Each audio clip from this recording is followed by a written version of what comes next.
So a couple weeks ago, my girlfriend and I got back from Olympic National Park out in Washington. It's up in the Olympic Peninsula, west of Seattle. What we did there, we did 2 hikes on 2 permits. We did the Ozette Triangle, which is in the northwest corner. We did the Hoh River Trail, which is a little bit further south. And we had 2 days in between to just kind of do some day hikes at Rialto Beach and Second Beach in just a couple miles down the coast. We applied for Enchanted Valley, for a permit for Enchanted Valley, but we did not get that one. So that Hoh River, because of the way Ozette and Hoh River were set up, the Hoh River Trail, we were pushed for time a little bit, so that one was an out and back, 17 miles in, depending on what maps you used, or trail, signs on the trail. They kind of gave conflicting information. So somewhere between 15 and 17 miles, depending on what you looked at. It was an out and back, so about 32 to 34, depending if you went all the way to the glacier or not. Ozette Triangle was an overnight. That's about a 9-mile hike on the trail. It's a triangle in, down the beach, and then back up to the trailhead. So that was a little over 9 miles, 9.5, something like that, plus whatever hiking you do on the beach there. I just want to go over some of the equipment that did work. Some new equipment that I have, stuff that works, stuff that could have been a little bit better. So we hammocked. I used my War Bonnet XLC, and my girlfriend has a Yukon Outfitters that she really likes. I didn't have my underquilt yet. My local Libre Habanero underquilt hadn't been processed or arrived yet. I just actually got it today, so I'll be doing a video on that in a little bit. But hadn't arrived, so I was going to use my Revelation, my Enlightened Equipment Revelation quilt as an underquilt. That worked awesome. Again, that's just a great piece of equipment so far. I've used that all summer, mainly as an underquilt, which it works great for, but as a top quilt on a couple of occasions too. So that great piece of equipment, love that. The hammock worked awesome. Slept awesome. Slept just unbelievably well all night. Didn't wake up on a couple of those nights. Just slept straight through. And the hammock might be a little bit heavier than maybe an ultralight tarp or an ultralight shelter of some sort, and like a Z-Lite sole or my other air mattress, which I just used this past weekend. I used both of those. And I'll be doing a little more kind of experience, kind of gear review with those. I've done it in the past, but I hadn't really had a chance to use them as they were both pretty new, or at least the new air mattress was new. So I've got a chance to use that over the weekend. That worked pretty well. Anyway, back to the trip. So yeah, the hammock's totally worth it in the quality of sleep that you get versus you might be able to carry. For me, at least, being 6'5", close to 300 pounds, the sleep factor outweighs the extra weight that it's going to be. I can definitely pare it down, but after this, if I have the capability of hanging a hammock, I'm going to be bringing a hammock because I just sleep so comfortably, so well in those. But because I didn't have my underquilt, I needed to buy a top quilt. I didn't have something that was appropriate for backpacking, and the climate we were going to be in. Just my 0-degree bag, basically, which was going to be way too much. So I had to go out and purchase the Kelty Cosmic Down 40-degree bag.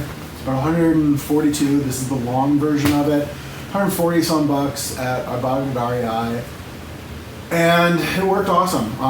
It's relatively small. It's relatively light comparatively, to the quilt. It's really heavy, but it's not too bad to carry along. My base weight in my pack, which was my Osprey Talon 44. It's not even a base weight. That was my weight with food and everything. Was probably in the 27, 28 pound range. I could have, when I incorporate the underquilt instead of this, and if I did an ultralight shelter, I could definitely get that weight down there a lot more. But this worked really well. I was really happy with this, and it's something I'll use car camping, festival camping, that kind of stuff where I don't really want to bring my Revelation quilt. But don't want to bring my good equipment to, I can use this for most summer camping. This is going to be plenty of insulation, and you know, it's got the little hood on it. It's got baffles on the zippers. It worked great. Did exactly what I needed it to do. Packed away small enough, and that was great. A little update then also on the Aquamira. I think in my previous video I said I didn't like this because it tasted like chlorine, and as I was using it, it does not have a taste as advertised. I was confusing it with a chlorine tablet, and for whatever reason, got my hikes mixed up where we'd use this. And this is awesome. This is great. 2 bottles, 7 drops of one, 7 drops of the other. Activates it, and you know, wait for 5 minutes for that to kind of activate, and then put your water in. And for this, it says 15 minutes, but for cold and turbid waters, if it's exceptionally cold, I guess 30 minutes. So we were on glacial streams and glacial rivers, so we waited 30 minutes, and it worked awesome. Tasted great. I also had my gravity filter, which did work really well also. So we were able to get quantity of water, but this is what we used when we were hiking during the day. Worked great.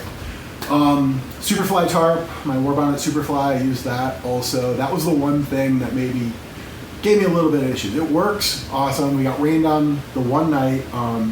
One night I actually set it up. The first night we were out in the Ozette Triangle, it did rain on us. I was perfectly dry. No issues with that. The 2 things with it is I ended up hanging it on the beach on a log that was some driftwood that was out there to dry out, and it got a bunch of sand and salt on it, which later on when we were day camping at the campsite we were at, I had to hose off to actually get that out there, to get that sand and salt. So whatever the film had, the waterproofing on it, it really attracted that fine sand and salt, and it was really difficult to get off. So the other thing with that is it's way too much tarp for a lot of what I'm basically doing. I want a hex or a diamond shaped tent for a lot of the summer camping and late spring, early fall stuff that I'm doing. The Superfly will work really well in the winter, I think, but I just don't think I need that much tarp for what we're doing. Other than that, all my equipment worked really well. You know, had it pared down. We had to use a bear canister that we rented from the Park Service for like $3 because of raccoons. Apparently raccoons get into everybody's stuff out on the Ozette Triangle, but we didn't see any, we didn't hear any, but we had it. That worked really well, rode well in my pack. Definitely am now considering getting one of those for canoe camping. We just scratched the surface of it. There's so much more of it to do. We hit coastal tidal beaches, we hit rainforest, we hit alpine forests, alpine meadows, all kinds of different stuff there. There's so much to see. We had mountains, we had ocean, we had alpine lakes.